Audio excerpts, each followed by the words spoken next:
ada banyak sekali undang-undang yang mengatur tentang pekerja sosial. Seperti yang sudah pernah saya mention di kelas atau sesi sharing 2 minggu sebelumnya ya, Pak Pur ya. Oke. Di perlindungan anak itu melindungi anak yang berhadapan dengan hukum, kita ada lebih dari 11 undang-undang yang mengatur tentang itu. Ini 7 undang-undang yang sering pakai. Jadi yang lain saya skip. Di undang-undang yang sering kita pakai, yang menjadi payung hukum kita di lapangan, ketika kita treatment, ketika kita memberikan layanan terhadap adik-adik kita yang berhadapan dengan hukum. Atau nomor 11 tahun 2011 tentang SPPA atau Sistem Peradilan Pidana Anak yang hari ini sedang, dan ada yang bisa teman-teman baca di layar yang itu jadi pedoman kita ketika memberikan treatment atau ketika kita memberikan layanan terhadap klien kita dan keluarganya. 11 ya teman-teman, suara saya dan tulisannya bisa kebaca dengan jelas ya. Ya, Halo. bisa, bisa. Oke, bisa ya. Oke, oke, oke. Kita next ya. Oke,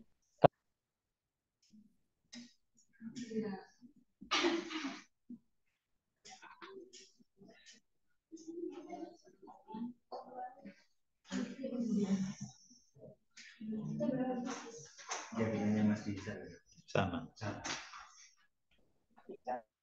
kok putus-putus ya Pak? Iya. Halo. Kenapa? Tadi sempat ini gambarnya, sempat hilang gambarnya. Udah balik ya gambarnya? Sudah. Sudah. Oke. Oh, ada yang belum ya? Ada yang belum kan gambarnya ya? Udah. Sudah. Oke. Oke. Next ya teman-teman ya. Jadi nanti karena ini pengantar ilmu hukum dan mungkin nanti akan ada banyak sistem hukum yang diperkenalkan sama Pak Pur. Nah, saya bantu salah satunya di SPPA nomor 11 tahun 2012 yang saya mention tadi. Jadi, sebagai seorang pekerja sosial yang memberikan pendampingan terhadap klien atau anak yang berhadapan dengan hukum, salah satu payung hukum yang digunakan adalah SPPA atau Sistem Peradilan Pidana Anak. Tessa, ada yang mau ditanyakan? Tessa open mic ya? Oke. Gak apa, nanti kalau misalkan mau ada yang ditanyakan bisa open mic langsung teman-teman ya. Tapi kalau nggak mau bicara di mute lagi mic-nya. Oke ya, lanjut ya.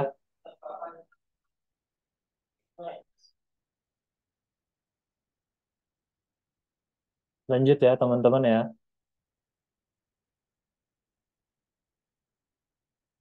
Oke, jadi nanti tinggal langsung open mic aja kalau misalkan pengen sharing tentang eh, tema kita hari ini. Oke, saya lanjut ya.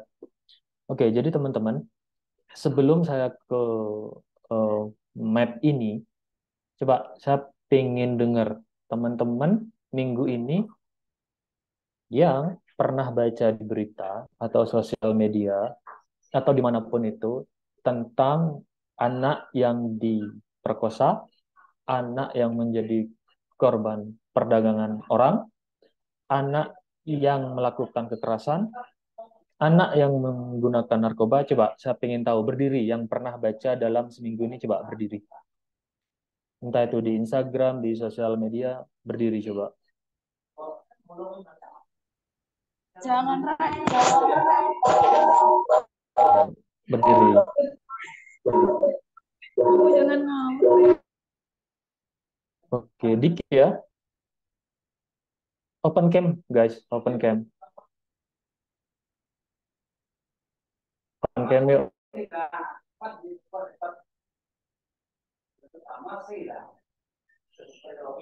Dikit ya yang dengar berita tentang itu ya.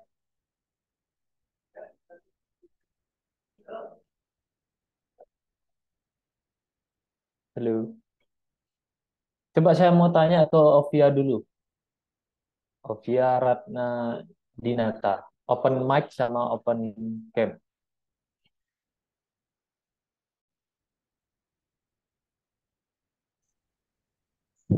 Udah, Udah. sudah. Udah. Mana nih wajahnya nih?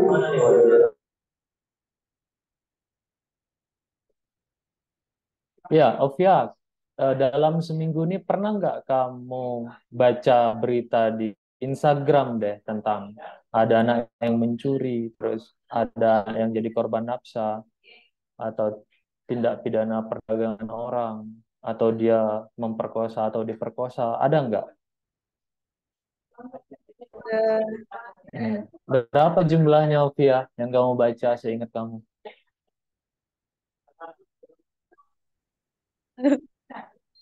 Satu. Satu. Oke, apa itu? Kasus apa itu? Merkosaan anak. Di mana? Lokasinya di mana? Lokasi tepatnya nggak tahu. Nggak tahu. Oke. Nggak baca sampai selesai berarti ya? Iya, soalnya saya ketiduran. Ketiduran. Oke. Sekarang ke Nana dan Adel. Coba open cam sama open mic. Oh ini nih, Tasya Pardede. Tasya Pardede mic.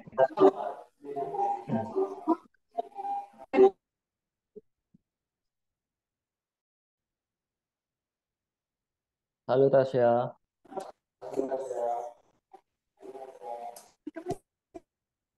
Tasya Pardede.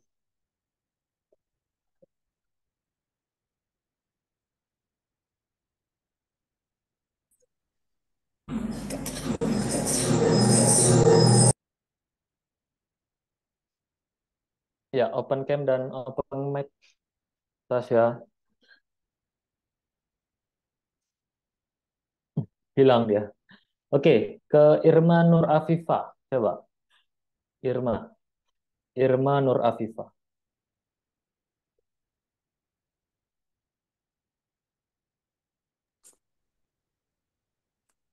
Iya, Kak. Iya, Kak. Iya. Halo Irma. Halo.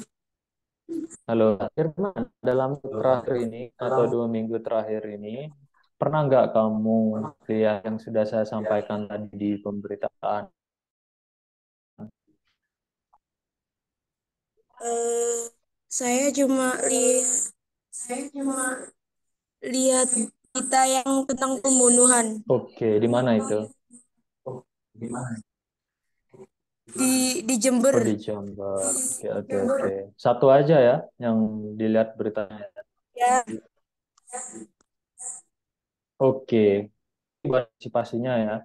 Ya, jadi itu teman-teman, jadi teman-teman anak-anak yang menjadi entah itu korban, saksi, atau diduga melakukan suatu tindak pidana, maka kita sebagai pekerja sosial di berbagai daerah di Indonesia biasanya akan melakukan pendampingan. Hal ini diatur sebagaimana dalam Undang-Undang Sistem Peradilan Pidana 16 tahun 2012. Nah, nanti ketika teman-teman ya mungkin ada yang bergabung dengan kita akan melakukan hal yang sama tuh. Nah, yang pertama biasa kita lakukan itu biasanya kita akan melakukan pendampingan di tingkat kepolisian, teman-teman. Jadi ketika anak ini, ABH ini dilaporkan kasusnya, dia akan masuk ke sistem pelayanan terpadu kepolisian atau EKT. Nah, nanti dari situ lakukanlah penyidikan dan penyelidikan. Nah, pada saat anak diperiksa itulah biasanya kita melakukan pendampingan. Nah, di sana biasanya anak-anak akan ditanai itu oleh petugas-petugas polisi, dan kita mendampingin anak dan juga keluarganya. Nah, untuk beberapa kasus atau tindak pidana tertentu dalam sistem peradilan pidana anak ini ada yang namanya restoratif justice, teman-teman, atau keadilan restoratif. Nah, kalau teman-teman nanti baca di Undang-Undang Sistem Peradilan Pidana Anak, restoratif justice atau keadilan restoratif ini adalah salah satu upaya pelaksanaan peradilan yang mengutamakan asas kekeluargaan, atau sebuah upaya yang menggunakan pendekatan di luar peradilan. Nah, contohnya ada anak nih, dia melakukan penganiayaan terhadap temannya. Nah, maka eh, pendekatan yang dilakukan biasanya keadilan restoratif atau pelaksanaan diversi.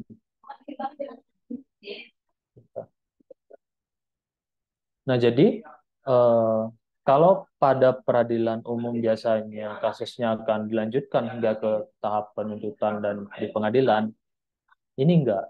Jadi biasanya akan dipanggil pekerja sosial, Bapas, dan polisi untuk bersama-sama duduk dalam satu meja membicarakan tentang masalah anak.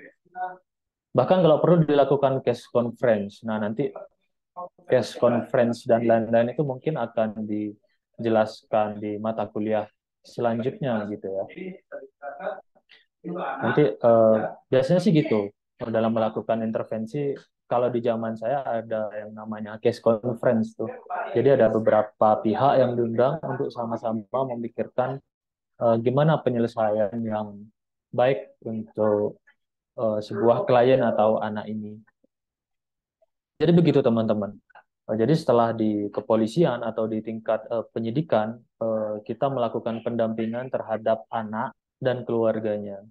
Jadi perlu digarisbawahi yang kita berikan pendampingan atau yang kita dampingi atau yang menjadi klien kita itu bukan hanya anaknya, namun juga keluarganya. Nah, selain memberikan pendampingan, sistem peradilan pidana anak itu juga mengamanahkan pada pekerja sosial untuk akan yang namanya asesmen atau penilaian. Asesmen atau penilaian yang tertuang dalam laporan sosial ini nanti akan dibacakan ketika kita berada di peradilan atau akan dibacakan ketika musyawarah atau diversi ini dilakukan. Nah, laporan sosial itu apa? Laporan sosial ini adalah sebuah asesmen atau penilaian yang dilakukan oleh pekerja sosial terhadap kliennya, entah itu anak korban atau anak saksi, dengan metode-metode tertentu. Ada yang namanya alat EcoMap, ada yang namanya genogram, yang nanti mungkin akan diajari sama dosen-dosen di sana di semester-semester akhir biasanya mungkin. Begitu ya Pak Pur ya. Ada yang namanya alat asesmen EcoMap, alat asesmen genogram, dan lain-lain. Nah, laporan sosial itu isinya selain EcoMap dan genogram juga ada biopsikososial, biologis, psikis, sosial, si klien dan keluarganya. Nah, laporan sosial yang berisi 7 sampai 20 lembar ini juga menyantumkan rekomendasi pekerja sosial terhadap hakim atau aparat penegak hukum nantinya. Apakah anak ini nanti akan mendapatkan rehabilitasi berupa A, apakah akan mendapatkan model rehabilitasi yang berupa B, dan lain-lain. Karena kan model rehabilitasi itu banyak untuk saat ini. Apalagi dengan adanya Undang-Undang Asistensi dan Rehabilitasi Sosial yang keluar tahun 2022 kemarin, eh, pendekatan atau treatment yang diberikan oleh pekerja sosial itu semakin holistik dan menyeluruh. Jadi bukan hanya anaknya, tapi juga keluarganya yang kita dampingi. Karena nggak bisa dipungkiri untuk kasus-kasus tertentu, misalkan kejahatan seksual atau pemerkosaan, itu yang trauma bukan hanya anaknya, tapi juga keluarganya. Nah, itu yang dikerjakan oleh pekerja sosial. Oke, setelah berkas itu dinyatakan lengkap, atau setelah APH itu selesai melakukan pekerjaannya, terutama teman-teman di kepolisian, apabila kasusnya tidak bisa diselesaikan secara diversi, maka akan dilanjutkan ke tingkat kejaksaan atau di tingkat penuntutan. Nanti biasanya teman-teman pekerja sosial akan melakukan pendampingan tuh di tingkat kejaksaan.